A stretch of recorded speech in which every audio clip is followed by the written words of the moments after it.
শারীরিক সম্পর্ক কি শুধু পুরুষের প্রয়োজন? এই প্রশ্নটি আমাদের সমাজে একটি বিশাল ট্যাবুর মতো।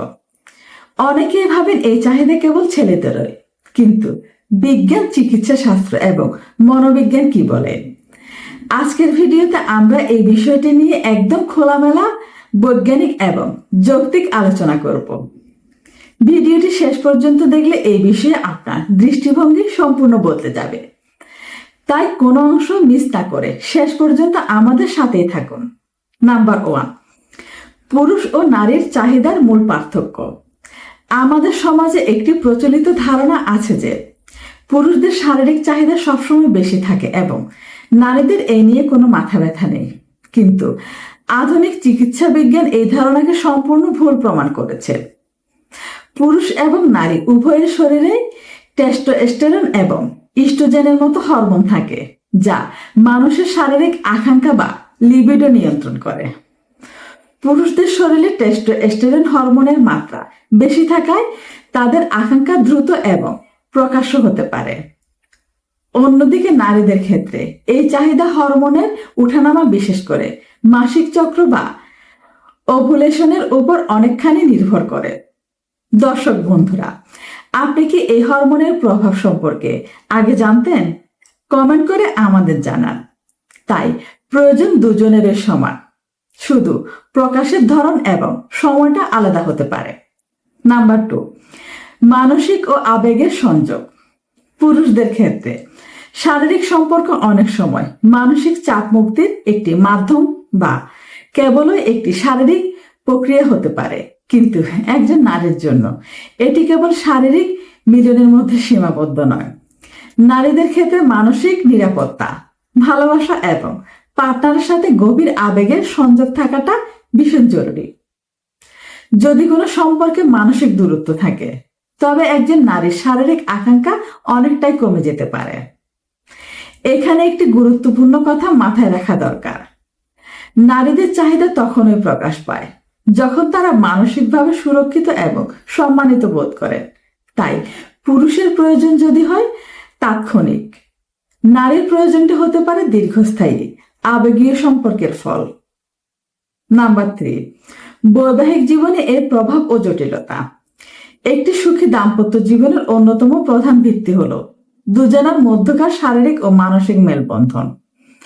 যখন সমাজে প্রচার করা হয় যে এই প্রয়োজনটি কেবল পুরুষের, তখন নারীরা তাদের নিজেদের ইচ্ছা বা অনিচ্ছাকে চেপে রাখতে বাধ্য হন। অনেক নারী লজ্জার ভয়ে নিজের আকাঙ্ক্ষার কথা প্রকাশ করতে পারেন না। এর ফলে দাম্পত্য জীবনে এক ধরনের নীরব দূরত্ব তৈরি হয়। একটু গভীরভাবে ভেবে দেখুন তো, যদি কোনো সম্পর্কে একজন পার্টনার সবসময় বঞ্চিত বোধ করে, তবে সেই সম্পর্ক কি কখনো সুস্থ থাকতে পারে? কখনোই না। এই ভুল ধারণার কারণে অনেক সংসার ভেঙে যায় অথবা সম্পর্কে পরকীয়ার মতো জটিলতা তৈরি হয়। নাম্বার 4, শারীরিক ও মানসিক স্বাস্থ্যগত উপকারিতা। শারীরিক সম্পর্ক কেবল বংশবৃদ্ধি বা আনন্দের জন্য নয়, এর পেছনে রয়েছে চমৎকার সব স্বাস্থ্যগত উপকারিতা।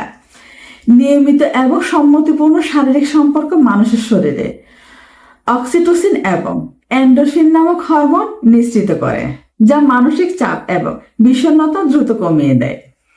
রোগ প্রতিরোধ ক্ষমতা। এটি শরীরের রোগ প্রতিরোধ ক্ষমতা বা ইমিউনিটি বাড়াতে সাহায্য করে। ভালো ঘুম। এটি শরীরে প্রশান্তি আনে এবং অনিদ্রার সমস্যা দূর করে। হার্টের স্বাস্থ্য। রক্ত সঞ্চালন উন্নত করে, হার্টের ঝুঁকি কমায়, হৃদরোগের ঝুঁকি কমায়। নারীদের স্বাস্থ্য। নারীদের ক্ষেত্রে এটি জরায়ুর পেশি শক্তিশালী করতে এবং পিরিয়ডের ব্যথা উপশম করতে সাহায্য করে। তাহলে বুঝতেই পারছেন, সুস্থ থাকার এই প্রয়োজনীয়তা কি শুধু পুরুষের হতে পারে? উত্তরটি নিশ্চিতভাবে না। এটি নারী পুরুষ উভয়ের স্বাস্থ্য সুরক্ষার জন্যই সমান গুরুত্বপূর্ণ। নাম্বার 5, সামাজিক ট্যাবু এবং আমাদের করণীয়। আমাদের দেশের প্রেক্ষাপটে এই বিষয়ে কথা বলাটাকে লজ্জাজনক বলে মনে করা হয়, কিন্তু এই নীরবতায় সমাজে ভুল ধারণার জন্ম দেয়। পুরুষদের মনে তৈরি হয় এক ধরনের আধিপত্যবাদী চিন্তা, আর নারীদের মনে তৈরি হয় অপরাধবোধ। বন্ধুরা, এখনই সময় এই রক্ষণশীল মানসিকতা থেকে বের হয়ে আসার। একটি সুস্থ সম্পর্কে একে অপরের চাওয়া পাওয়াকে সম্মান করা উচিত।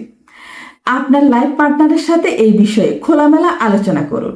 কোনো জোরাজুরি বা অবহেলা নয়, বরং পারস্পরিক সম্মান এবং ভালোবাসার মাধ্যমে একটি সম্পর্ক সুন্দর হতে পারে। তাহলে আজকের আলোচনা থেকে আমরা পরিষ্কার বুঝতে পারলাম যে শারীরিক সম্পর্ক কেবল পুরুষের একক কোনো প্রয়োজন নয়, এটি নারী ও পুরুষের উভয়ের একটি স্বাভাবিক, সহজাত এবং জৈবিক চাহিদা। পার্টনারের মানসিক অবস্থা বোঝা এবং তাকে সম্মান জানানো হলো একটি সফল সম্পর্কের চাবিকাঠি। আজকের ভিডিওটি যদি আপনার তথ্যবহুল বলে মনে হয়ে থাকে এবং সমাজে সচেতনতা বাড়াতে সাহায্য করবে বলে মনে করেন, তাহলে অবশ্যই ভিডিওতে একটি লাইক দিন। আপনার বন্ধুদের সাথে এটি শেয়ার করতে ভুলবেন না। এই বিষয়ে আপনার মূল্যবান নিচে কমেন্ট বক্সে লিখে জানান মূল্যবান মতামত। আর হ্যাঁ, আমাদের চ্যানেলে নতুন হয়ে থাকলে এরকম আরো দরকারি এবং সচেতনতামূলক ভিডিও পেতে চ্যানেলটি এখনই সাবস্ক্রাইব করে পাশে থাকা বেল বাটনটি অবশ্যই বাজিয়ে দিন। দেখা হবে পরবর্তী ভিডিওতে। ততক্ষণ পর্যন্ত সবাই ভালো থাকুন, সুস্থ থাকুন। ধন্যবাদ।